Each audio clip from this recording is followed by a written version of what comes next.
उत्तराखंड में 2022 में विधानसभा के चुनाव होने हैं, जिसका काउंटडाउन शुरू हो चुका है। रुद्रपुर विधानसभा सीट से कांग्रेस के वरिष्ठ नेता सीपी शर्मा ने भी अपनी दावेदारी की है और आज हमारे साथ खबर पड़ताल पर मौजूद हैं खुद सीपी शर्मा, जिनसे जानेंगे कि आखिरकार किन मुद्दों को लेकर उनके द्वारा रुद्रपुर विधानसभा सीट से अपना बिगुल बजाया जाएगा। सीपी शर्मा जी, खबर पड़ताल में आपका बहुत बहुत स्वागत है। धन्यवाद भाई जी, बहुत बहुत शुक्रिया आप आए। और सीपी भाई, ये बताइए कि जिस तरह से आपने कांग्रेस से दावेदारी की है और प्रबल दावेदारों में आपका नाम भी चल रहा है, कितना भरोसा मानते हैं आप पार्टी पर कि पार्टी आप पर भरोसा जताएगी और आपको रुद्रपुर से एक बार मौका देगी? देखिए, जहाँ तक आपने भरोसे की बात कही है, मैं कांग्रेस पार्टी का बहुत ही कर्मठ सिपाही हूँ और समाज सेवी के साथ साथ मैंने पार्टी के लिए बहुत लंबा समय दिया है और मुझे उम्मीद है कि पार्टी उसको कंसीडर करेगी, क्योंकि जिस प्रकार मैंने कांग्रेस के नाम पर सिर्फ अगर देखा जाए तो 24 कैरेट गोल्ड हूँ मैं पार्टी के लिए। तो जितना मैंने संघर्ष किया है और जो मैंने समाज के लिए काम किया है, तो निश्चित रूप से रुद्रपुर की जनता बदलाव की तरफ देख रही है और बदलाव में सिर्फ मेरा चेहरा दिखाई दे रहा है। मैं सबके साथ, क्योंकि सबसे मेरा एक रिश्ता रहा है समाज सेवी के रूप में, किसी न किसी रूप में लोगों के बीच रहा हूँ, लोगों के लिए मैं काम आता रहा हूँ। तो मुझे उम्मीद है कि पार्टी मुझे इस चीज़ का ध्यान रखेगी और मुझे इस विधानसभा चुनाव में प्रत्याशी के तौर पर प्रोजेक्ट करेगी। सीपी शर्मा जी, टाइम बहुत कम रह गया है, आचार संहिता लगने वाली है, प्रत्याशियों की घोषणा नहीं हुई है और अभी जिस तरह से अगर माना जाए, जिस तरह से मैंने कहा काउंटडाउन शुरू हो चुका है, उसके चलते बहुत कम समय मिलेगा जो भी प्रत्याशी होगा उसको जनता के बीच जाने का।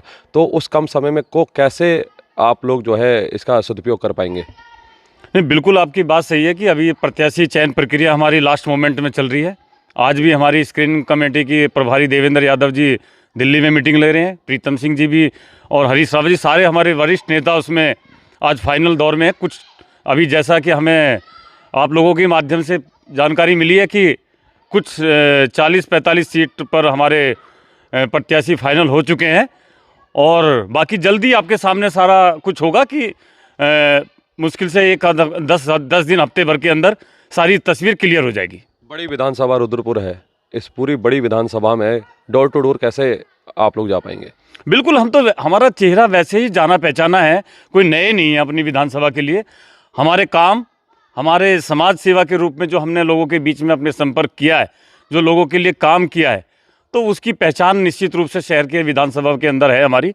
लेकिन हम ये चाहते हैं कि एक प्रत्याशी के तौर पर जब हम आज समाज सेवी के रूप में उनके बीच में गए हैं, लेकिन एक कांग्रेस प्रत्याशी के तौर पर जब हम सब बीच में जाएंगे तो निश्चित रूप से समय चाहिए। आपने सही कहा है कि इसमें जितनी जल्द हो, पार्टी से मैं आपके माध्यम से ये कहना चाहता हूँ कि प्रत्याशी का चयन बहुत शीघ्र करें, ताकि प्रत्याशी को लोगों के से संपर्क बनाने में, लोगों के बीच जाने में, अपनी बात रखने में उसको समय मिल सके।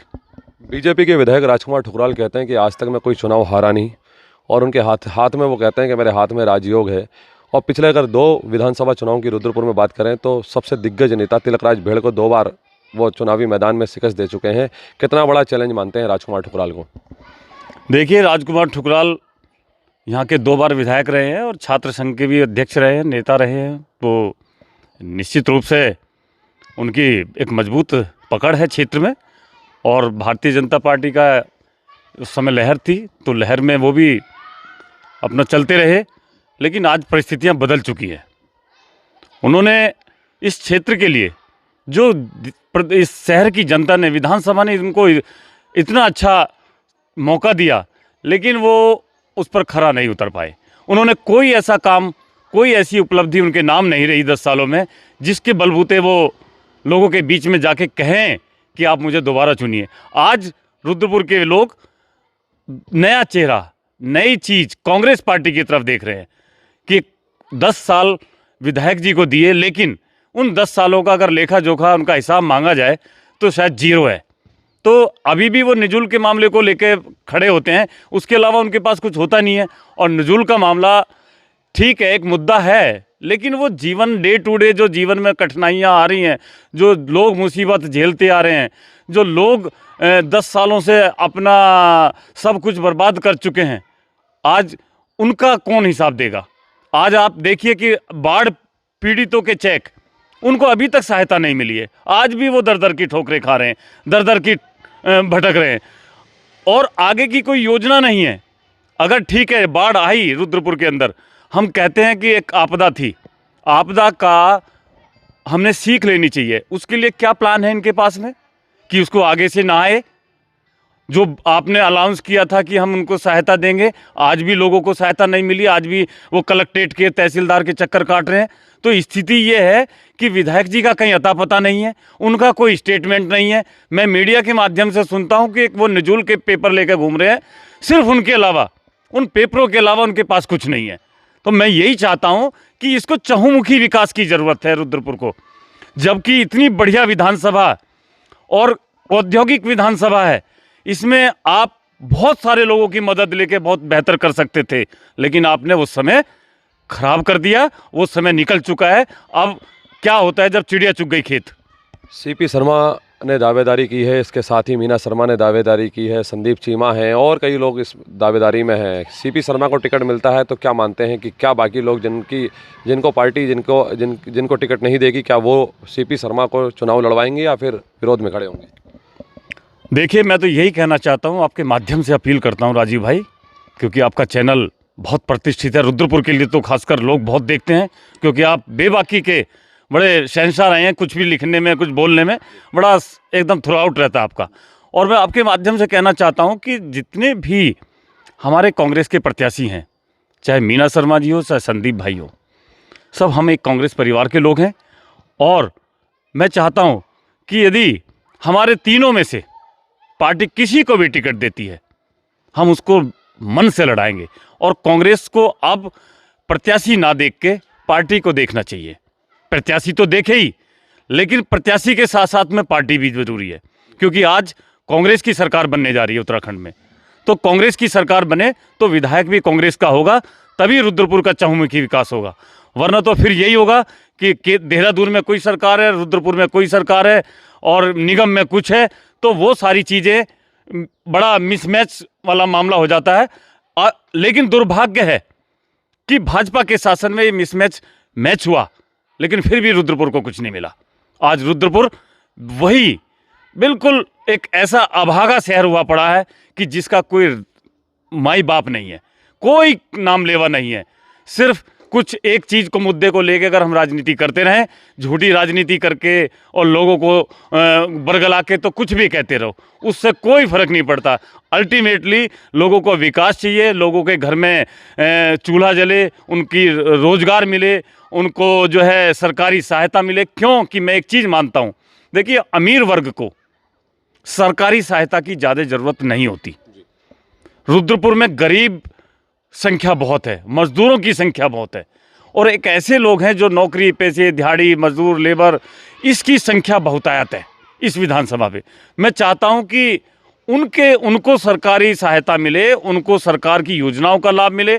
ठीक है, कुछ वर्ग है हमारा, वो एक संपन्न वर्ग है, उनको सरकारी उतनी योजनाओं की ज़रूरत नहीं होती, लेकिन वो विधायक चुनने में, सरकार बनाने में उनकी अहम भूमिका होती है। मैं उनसे भी अपील करना चाहता हूँ कि वो भी इस बार एक नए चेहरे को और कांग्रेस पार्टी का साथ दें, ताकि हम एक ऐसी सरकार और एक ऐसा विधायक चुन सकें जो रुद्रपुर के लिए खुशहाली, तरक्की और नव वर्ष में, मैं तो आपके साथ में नव वर्ष की भी शुभकामनाएं सबको देता हूं कि नव वर्ष में कुछ नया करके दिखाओ ताकि रुद्रपुर के लिए अच्छा हो। सीपी भाई, मेरा आखिरी सवाल है, हिंदुत्व को लेकर के बीजेपी लगातार मजबूती की ओर है और कांग्रेस को लगातार विपक्षी कहता है कि ये मुस्लिम पार्टी है। कैसे जनता के बीच में आप जाएंगे और जिस तरह से बीजेपी ने एक माहौल बना दिया है कि कांग्रेस मुस्लिम पार्टी है, उसको कैसे जो है लोगों के दिमाग से निकालेंगे? देखिए, मैं बात करता हूँ, अपनी बात करूँ तो मैं माता का भक्त हूँ। मैं पिछले 20 सालों से माता के जागरण और भोलेनाथ के दर्शन और जगह जगह मैं अपने शिव के जहाँ भी मुझे मौका मिलता है मैं करता रहता हूँ। ये मेरा व्यक्तिगत मामला है, इसको मैं राजनीति से जोड़ने का मैंने कभी प्रयास नहीं किया। कभी भी मैंने राजनीतिक मंच नहीं बनाया आस्था के लिए। वो एक ऐसा विषय है हमारा कि कांग्रेस पार्टी एक चीज़ में विश्वास रखती है कि हम हिंदू हैं, हम माता के भक्त हों या शिव के भक्त हों या भगवान श्री राम के भक्त हों, ये हमारा एक जातिगत, हम पैदा हुए हैं तो निश्चित रूप से हमारे इष्ट है वो, तो ये मानना हमारा सबका दायित्व भी है, फर्ज भी है, और धर्म को हमें प्रचार प्रसार भी करना चाहिए। लेकिन किसी हमारे धर्म के होने से हम किसी दूसरे के धर्म को गलत नहीं बताएं। दूसरे के धर्मों का भी वही सम्मान हमें करना चाहिए। कांग्रेस पार्टी ने यही सिखाया है। किसी भी धर्म का विरोध नहीं करती, किसी को नफरत की भावना नहीं करती।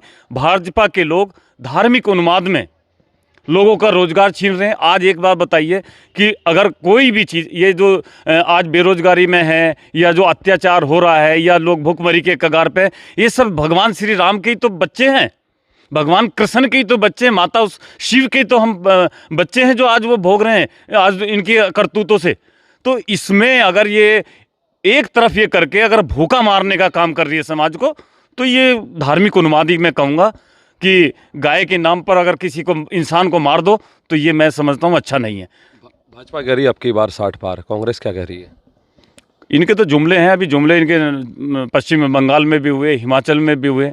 हम तो सीधे कहते हैं 50 सीटें हमारी आ रही हैं। 50 सीटें जैसे हमें मीडिया के माध्यम से, लोगों के माध्यम से पूरे प्रदेश में, क्योंकि मेरी भी कमेटी है, मजदूर कांग्रेस का प्रदेश अध्यक्ष हूँ, तो कामगार कर्मचारी का, तो वहाँ से भी सूचनाएं आ रही हैं। पूरे प्रदेश के अंदर कांग्रेस की लहर चल रही है और इतना लोग तैयार बैठे हुए हैं कि चुनाव की घोषणा होए और कैसे जाके हम इस सरकार से निजात पाए। ये स्थिति आज उत्तराखंड की हो चुकी है। ये थे मेरे साथ कांग्रेस के प्रबल दावेदार रुद्रपुर विधानसभा सीट से सीपी शर्मा, जिनका साफ तौर पर कहना है कि जनता पूरी तरह से भाजपा सरकार में त्रस्त हो चुकी है और जनता भी ये चाहती है कि कब चुनाव आए और वह अपना वोट का इस्तेमाल कर सरकार बदले। अब देखना ये होगा कि 2022 के चुनाव में किसका बिगुल बजता है। कैमरामैन विशाल के साथ में राजीव चावला, खबर पड़ताल रुद्रपुर।